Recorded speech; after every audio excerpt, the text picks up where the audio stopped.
Good morning student. तो आज हम पढ़ेंगे क्लास 8th के इंग्लिश ग्रामर। उसका चैप्टर नंबर कल 10 मैंने करवा दिया था। चैप्टर नंबर 10 था आर्टिकल्स। आज हम देखेंगे chapter number lesson number 11 the verb. Class 8th का इंग्लिश ग्रामर रीडर तो कंप्लीट हो गई थी। ग्रामर में लेसन नंबर 11 तो है द वर्ब। वर्ब यानी क्रिया। जब कोई हम कार्य करते हैं ना, तो दिया है a verb is a word. इसकी डेफिनेशन है a word a verb is a word that denotes an action. जो शब्द किसी काम का करना या होना प्रकट करता है उसे हम वर्ब कहते हैं। ठीक है, जो हमें किसी के काम का करना बताए उसे हम क्या कहते हैं? उसे हम कहते हैं verb. A verb is a word that denotes an action. ठीक है, ये इसकी डेफिनेशन है। आप लोग क्या करेंगे, इसकी डेफिनेशन लिख लेंगे लेसन नंबर 11 वर्ब की।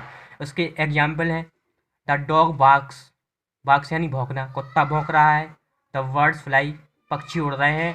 रमेश इज हैप्पी, रमेश खुश है।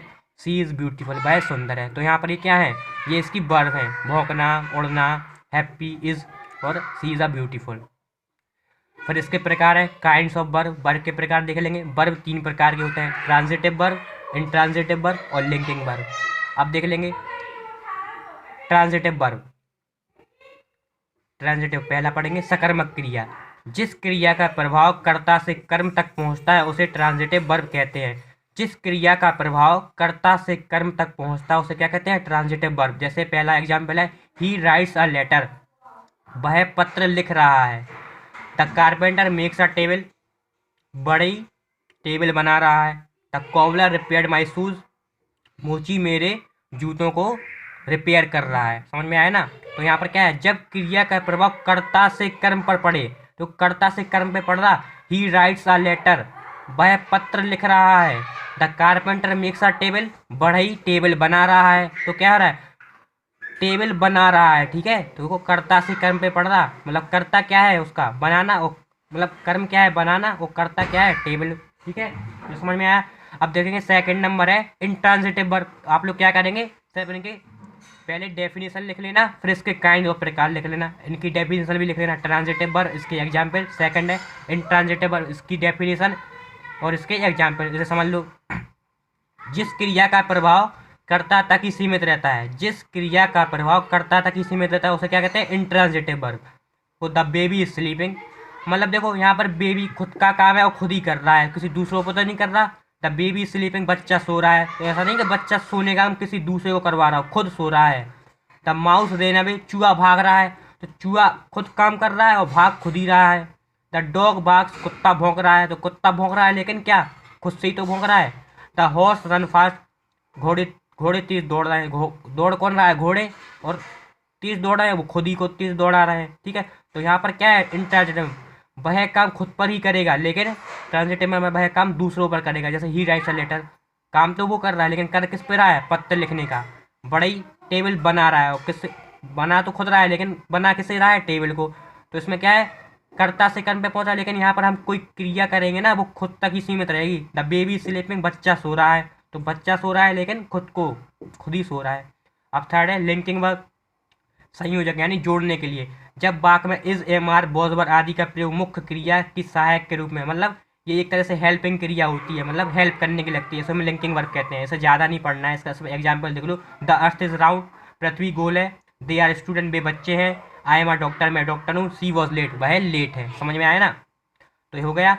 अब देखो वाक्य में ऑब्जेक्ट कर्म डायरेक्ट या इनडायरेक्ट हो सकते हैं। I gave him a pen, मैंने उसे पेन दिया। ठीक है, तो इस वाक्य में गिव क्या है? ट्रांजिटिव वर्ब है, और हिम है इनडायरेक्ट ऑब्जेक्ट, और अ पेन डायरेक्ट ऑब्जेक्ट है। समझ में आया ना? फिर हम देख लेंगे इसकी एक्सरसाइज। सिंपली है, आप लोग को पहले क्या करना है, वर्ब की डेफिनेशन लिखनी है, इनके प्रकार लिखने हैं, इनकी भी डेफिनेशन लिख लेना। उसके बाद हम देख रहे हैं एक्सरसाइज। तो पहला है, इसमें क्या दिया एक्सरसाइज में? एक्सरसाइज में दिया है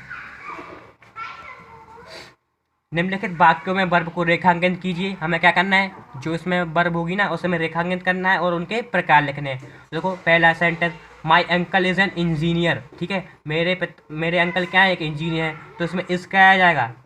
इस क्या हो जाएगा? इसको रेखांकन, ये वर्ब हो जाएगी। कौन सी वर्ब? इज एम आर बताया था, कौन सी वर्ब होती है? लिंकिंग वर्ब होती है।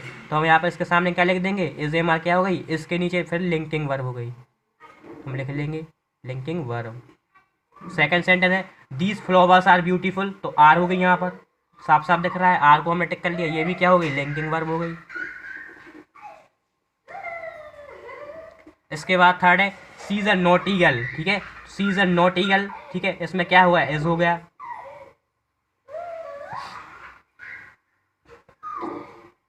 इस यहाँ पर देखो ये हो जाएगी नोटी, नोटी हो जाएगा, इसमें इज नहीं होगा, और नोटी कौन सी हो जाएगी, सी इज अ नॉट ईगल, ये कौन सी हो जाएगी, इंट्रांजिटिव, मतलब खुद पर ही है,